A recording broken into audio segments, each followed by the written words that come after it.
I don't want to get beat up. Me saying, "Brr." I think you got to rob the bank. You gotta rob it. Hey, it's Patrick Coyle, artist in progress, and I suck at seeking advice. So today, I'm talking to storyboard artist Mike Patten. He does storyboards for stop motion TV shows, which is not a career path I would have ever thought of. Would you? Don't lie. I can tell when you're lying. Anywho, Mike is a funny and creative guy, and I think we had a lovely conversation. We talk about the benefit of attending community college, trying things until you find something you're good at, and his best piece of advice for people just starting out.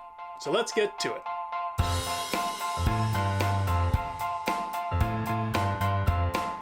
Mike Patten, welcome to Patrick Sucks at Drawing. Hey, it's gonna be Patrick and Mike suck at drawing today. Tell everyone what your gig is and what you do.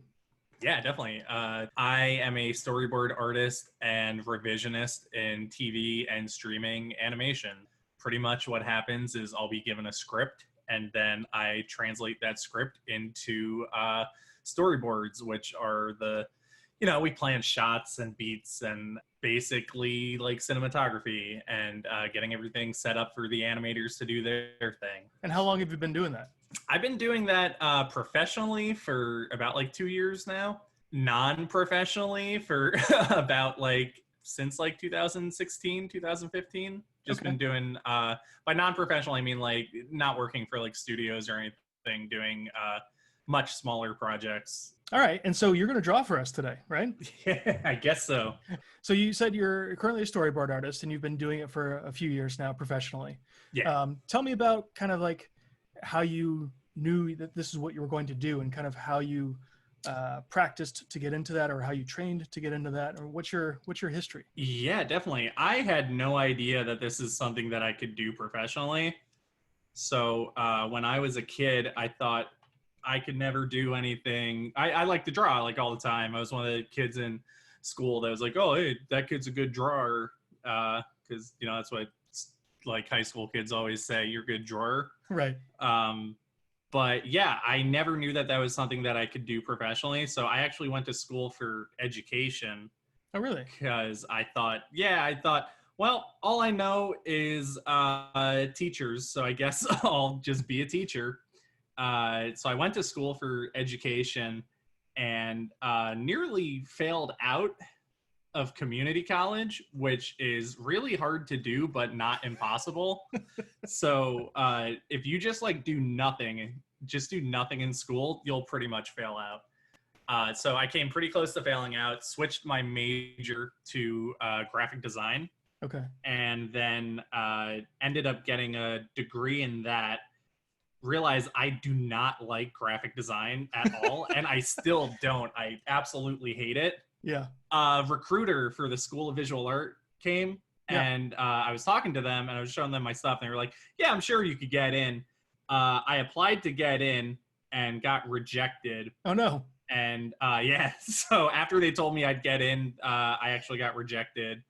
And I ended up spending another year at community college just I was working at a movie theater at that time as a projectionist. So I spent I was alone pretty much because all my friends had already transferred to the School of Visual Arts. Okay. So I was one of the only people that I knew that was still hanging out at the college. So I ended up doing another year there, got another degree in just visual art, and transferred over and did my 4-year in traditional animation. And then during that time, realized, you know what? I actually don't like animating. So I'm going to stick to story, which I'm kind of funny. So it helps out.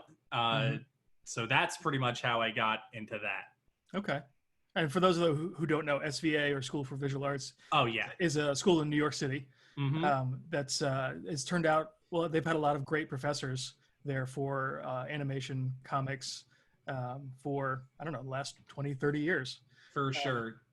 The animation department actually just got a huge overhaul and is the best that it's ever been right now, nice. Which is great.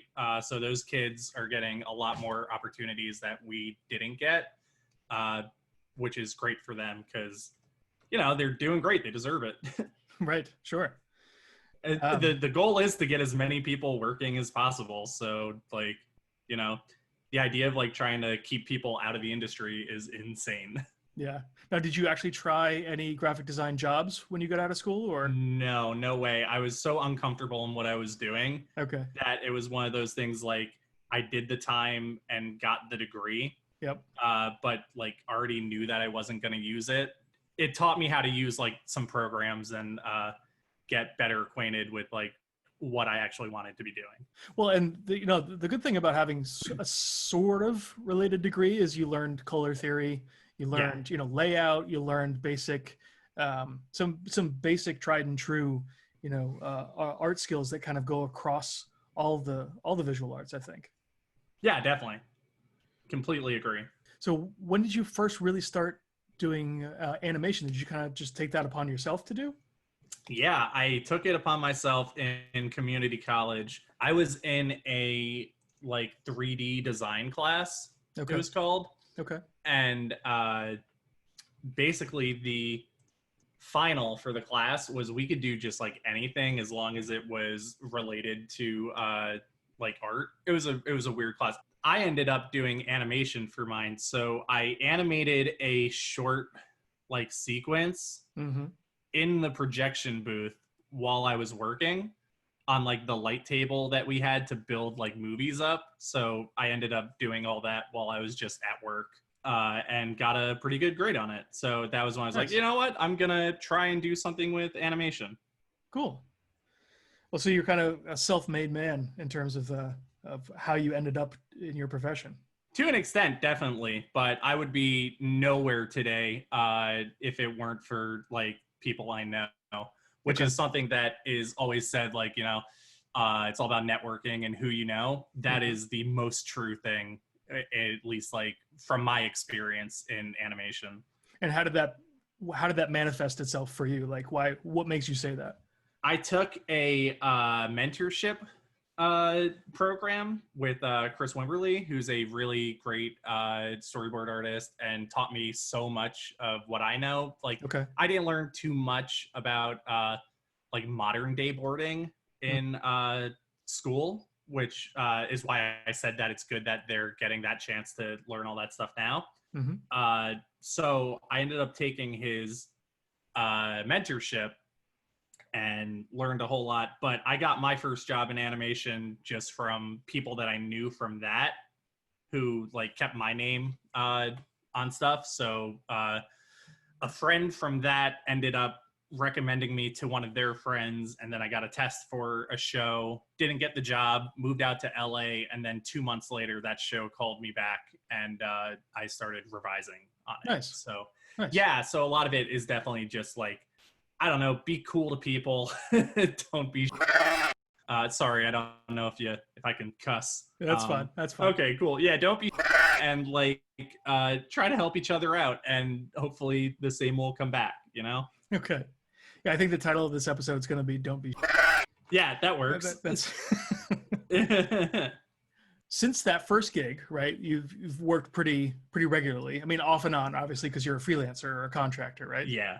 But that's kind of how you keep getting your gigs, is through friend of a friend, or just pretty much, yeah. word of mouth. Okay. Friend of a friend, trying to post stuff, keeping like social media active, which sucks the most out of it because I want to just get rid of social media. Yeah, understood. Yeah. So if you were to give an artist, who's just starting out, one piece of advice, or think of yourself a few years back, what would you tell them? Keep at it. Just keep going. Yeah. Keep going. Yeah, I mean that advice is hard because it definitely is. It's hard to keep going. Like, it's very easy to get discouraged, but improvement is the most important thing. So like, if I was applying to something like even like 3 years ago, and like me today was like like calling the shots, being like deciding who gets hired, I definitely wouldn't have hired myself. So like, take any opportunity that you can to improve, and it definitely, more often than not, it helps you out.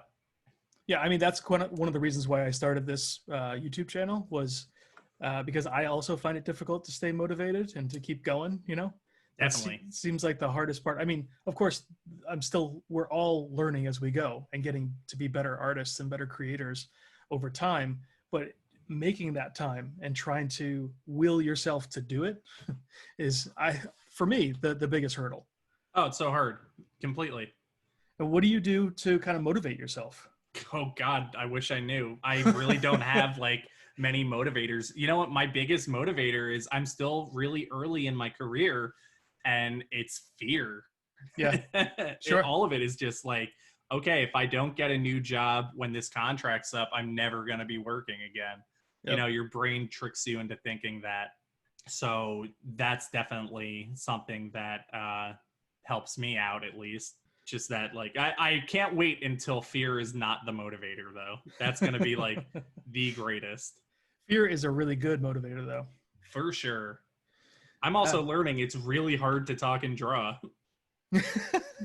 My premise of this channel is that I suck at drawing, and then I'm trying to get better at it. What area of your creative skills do you feel you suck at? I feel like one of my biggest things that I'm having trouble with is composition, for sure. Perspective has been something that's always like haunted me. Sure.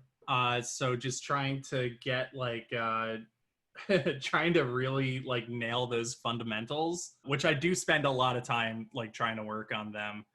A lot of it's just like, finding old like old drawings and stuff, and trying to learn from those, reading a lot of books, watch a lot of videos, just putting the time in is sure. Really it. So you kind of answered my next question, which is, are you doing anything to suck less? I'm doing my best. That's it. Perspective is such a pain in the ass, man. It's hard, man.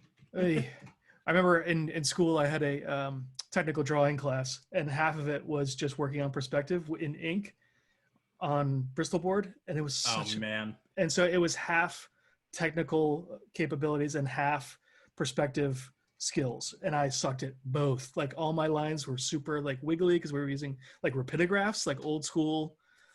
I hated that so much. Yeah, that sounds horrible.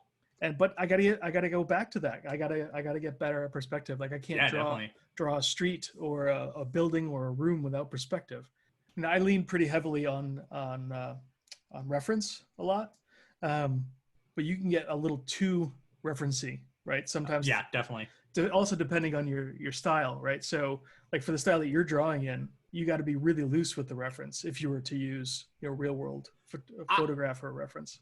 I've been pretty lucky where I've worked in stop motion mainly for majority of my career. Actually, I think I've done a couple things that aren't stop motion.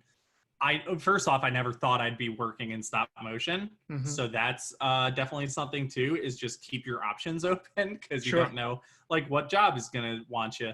But working in stop motion is cool because we have like physical puppets and we have physical props that we use. So reference is pretty easy to come by if you ask for it, especially if it's already built. But I have been on shows where like nothing is built yet. And I'm basically like like creating it like as I go. Sure. So that's like something that I never thought I'd be doing. Have you ever tried any, like there's a bunch of free and relatively inexpensive like 3D renderers that you can buy little kits for, and so you have some reference, whether it's a figure or buildings, or you can even build your own little widget so that you have something you can turn and light and use. Yes, definitely. I have tried that. I've installed like programs to try and learn, like SketchUp and Blender and stuff like that. And just like haven't had the time to like mess around in them, which is definitely something I need to make the time for. Well, that's the thing, right? Is it looks like an incredible tool, but you have to learn a whole other piece of software.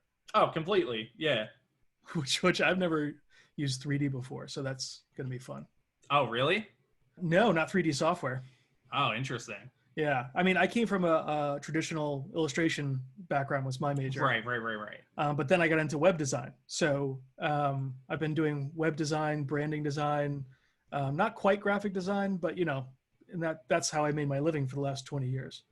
Nice.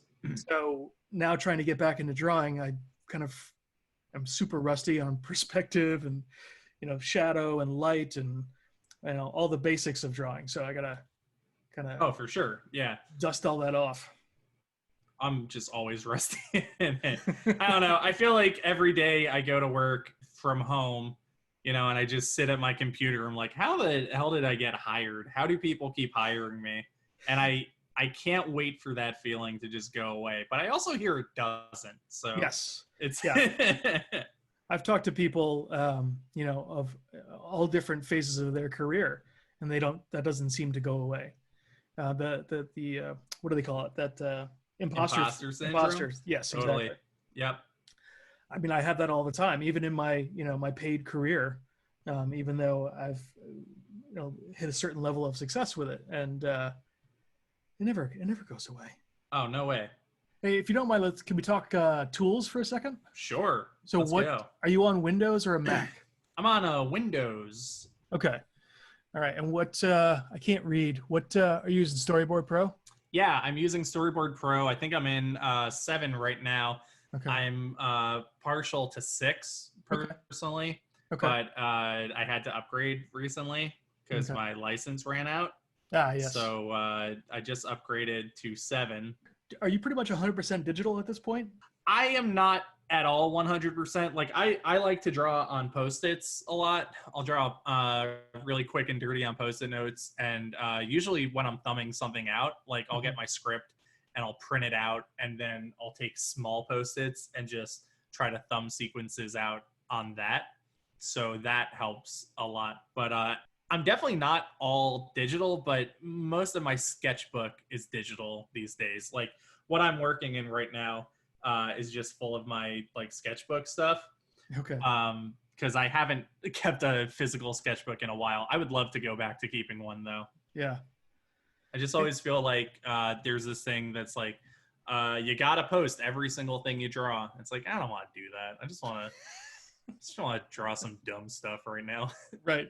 Well, that's the thing is like, I have taken that path, which is post everything, like put your failures public. Yeah. Just because I only draw once a day, given, I have a family and a job. So I draw in the evenings, and then I post whatever I have. What if I have really sucks? And I don't just mean like fear of failure sucks or fear, imposter fear sucks. I mean, like it's empirically bad. Like I can see the anatomy is bad. It's too thin. Like the arm is clearly too long. And I'm not nitpicking. Like it's a bad drawing. I still post it because like I gotta keep up my account, right? Yeah, I'm also like, I'm in the camp that there really is no bad like art. Yeah. Just because like there's a lot of art that I love that can be considered like childish and amateurish, not in like its message, but in its like in its design, and I find that to be like the most charming stuff. Sure. Like I just bought a DVD of this animator who I love, whose stuff is like kind of like, I mean this in like the best way. It's like, it's very crunchy. Okay. Like it's a very like unpolished, very, very pure, just like art. So they put out a DVD of like all their stuff, and I just picked it up. I'm waiting for that to come in because this guy has like some animations that I would just sit there and watch and be like, man, this is so simple, but so like fun. So it's always in that camp of like, I don't think that there's really any like inherently bad like art. Yes. Yeah, I'm coming to that conclusion as well. Just because I look around and, one of the nice things about Instagram is you get likes and messages and comments from people who are also kind of either at the same stage as you or beyond. Yeah. And then you look at their page and like, oh, you know what? All their stuff isn't gold, right? Like it's right. They can't all be gems. Like there's going to be some stinkers every once in a while. Oh, totally. Or like you don't have to be, Jim Lee, but like look at Matt Groening or yeah, definitely, or any of the most of my favorite shows we talked about earlier. That's The Simpsons or Adventure Time or Steven Universe or whatever. They're cartoony and they're not necessarily like the most pleasing aesthetic, but they have a heart and a warmth to them. So when you're not working, do you draw for fun? I try to. The most fun I had drawing recently was a couple weekends ago. I raised money for, it was a very bad heat wave in LA a couple weeks ago. Sure. So there was a group that was collecting money to provide water to those who need it. So I drew Doug Piece, where I just took characters from Doug and One Piece and crossed them over. And nice. We raised like over $200, which was like, for me, I feel like that's really good. And also it's like $200 more than we had beforehand. Sure. And we helped people out getting water. And I had a lot of fun drawing all weekend. So those are great. Thank you. This is the most fun I've had drawing in a long time. And I feel like, I don't know. I want to have fun drawing again. Absolutely. I'm just burnt out. I feel like everybody right now is just super burnt out. Yeah, agreed. This quarantine and just the whole year of nonsense is burnt everyone out. Oh yeah, for sure. Crispy. And our deadlines on the past couple shows I've been on have been super tight. So it's just really not a lot of downtime. That sucks. Yeah, I wish that drawing a lot more would help me improve, but I've seemed to have like stagnated at this point. Well, there's a difference, I think, between, drawing something fast, even if you're doing it constantly, you still get a little something out of it, right? Yeah, definitely. Versus sitting down and actually thinking about how to change or how to improve. For sure. Well, thanks for doing this, Mike. It's been a pleasure. Yeah, thanks for having me. You and talking to you. It was very cool. Yeah, cool. Same. All right. I'll, best of luck in the rest of the quarantine. Thank you. Same to you. I hope everything keeps going good. Fingers crossed. Yeah. And good luck on the new gig. Thank you. All right. Thanks, Mike. I appreciate it. Yeah, no problem. How'd you like that? Let me know down in the comments. Did we talk about anything that clicked with you? Anything you think we ought to explore further? If you like this video, consider giving it a thumbs up so other people can find it. And if you'd like to see more videos like this, give the old subscribe button a click. That's it for this time. And remember, you don't suck. You just think you do. And you're wrong. Keep drawing. I'll see you next time, suckers. Later.